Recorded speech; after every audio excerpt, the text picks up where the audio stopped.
Hollywood movie দেখে bore হয়ে গেছো? তাহলে রেডি হয়ে যাও, কারণ আজকের এই 5টা কোরিয়ান মুভি তোমার রাতের ঘুম কেড়ে নেবে। বিশেষ করে নাম্বার 1-এর মুভিটা, যেটা পুরো কোরিয়ান ইন্ডাস্ট্রির সবচেয়ে ডিস্টার্বিং ক্রাইম থ্রিলার মুভিগুলোর মধ্যে একটা। আর প্রতিবারের মতো ভিডিও শেষে থাকছে একটা বোনাস মুভি, যেটার জন্য তোমরা সবাই অপেক্ষা করে থাকো। নাম্বার 5-এ আছে এলিয়েনয়েড। এই মুভিতে আমরা দেখব এলিয়েনদের, যারা নিজের গ্রহের কিছু ভয়ানক এলিয়েনকে মানুষের ব্রেনের মধ্যে বন্দি করে রেখে দিয়েছে, যাতে ওরা কারো ক্ষতি করতে না পারে, এবং তাদেরকে পাহারা দেওয়া ও মানুষদের রক্ষার জন্য রেখে দিয়েছে গার্জিয়ান নামের কিছু এলিয়েনদের। কিন্তু এক সময় কিছু খারাপ এলিয়েন্স পৃথিবীতে হামলা করে দেয়, যাতে তারা তাদের লিডারদের মানুষের ব্রেন থেকে বের করতে পারে। গার্জিয়ানরা কি শেষ পর্যন্ত ওই ভিলেনদের আটকাতে পারবে, নাকি পুরো পৃথিবী এলিয়েনদের দখলে চলে যাবে? সেটা জানার জন্য তোমাকে দেখতে হবে এই দারুণ মুভিটা। টোটাল 2টো পার্টের সঙ্গে এটা তোমরা নেটফ্লিক্সে হিন্দি ডাবডে দেখতে পেয়ে যাবে। নাম্বার 4-এ আছে স্পেস সুইপার। এই মুভির স্টোরি দেখানো হয়েছে 2092 সাল, মানে ফিউচারের, যেখানে পৃথিবী এতটাই দূষিত হয়ে গেছে যে অনেক মানুষ মহাকাশে বসবাস করতে শুরু করেছে।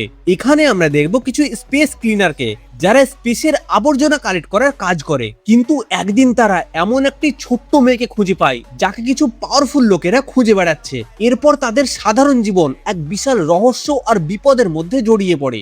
মুভিটার অ্যাকশন, ইমোশন আর সাইফাই অ্যাডভেঞ্চার সত্যি দুর্দান্ত। এই মেয়েটি আসলে কে, সবাই তাকে খুঁজছে কেন, আর তার মধ্যে এমন কি সিক্রেট লুকিয়ে আছে? এসব প্রশ্নের উত্তর পেতে হলে তোমাদের দেখতে হবে এই মাস্টারপিস মুভিটা। এই মুভিটাও তোমরা নেটফ্লিক্সে হিন্দিতে দেখতে পেয়ে যাবে। নাম্বার 3-এ আছে এক্সিট নামের এই মুভিটি।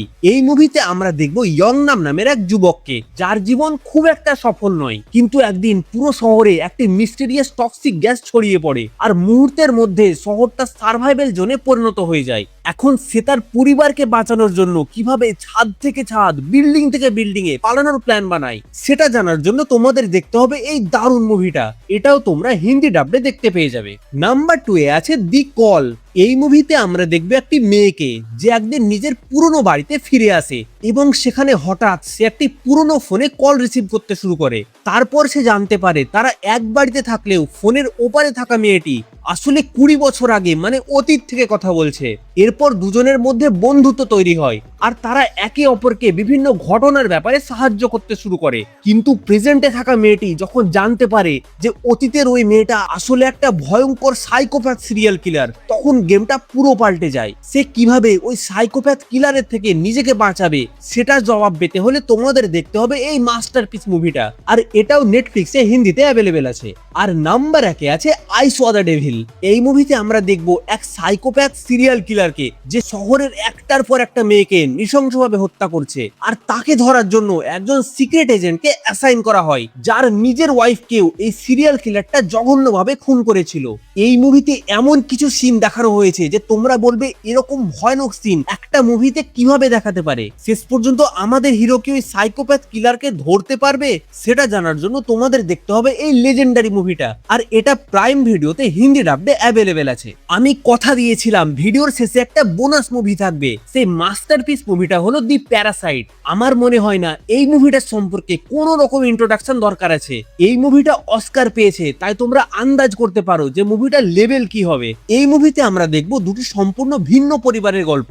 একটি পরিবার খুবই ধনী, আর একটি পরিবার খুবই গরিব। কিছু ঘটনার মধ্যে তাদের জীবন একে অপরের সঙ্গে জড়িয়ে পড়ে, আর সেখান থেকেই শুরু হয় এক অসাধারণ স্টোরি। প্রথমে সবকিছুই স্বাভাবিক মনে হলেও ধীরে ধীরে মুভি এমন দিকে যায় যা কেউ কল্পনাও করতে পারবে না। আমি এই মুভিটা সম্পর্কে এক ফোঁটাও স্পয়লার দিতে চাই না, তাই এই গড টিয়ারের মুভিটা না দেখে থাকলে সবকিছু বাদ দিয়ে আগে এই মুভিটা দেখো।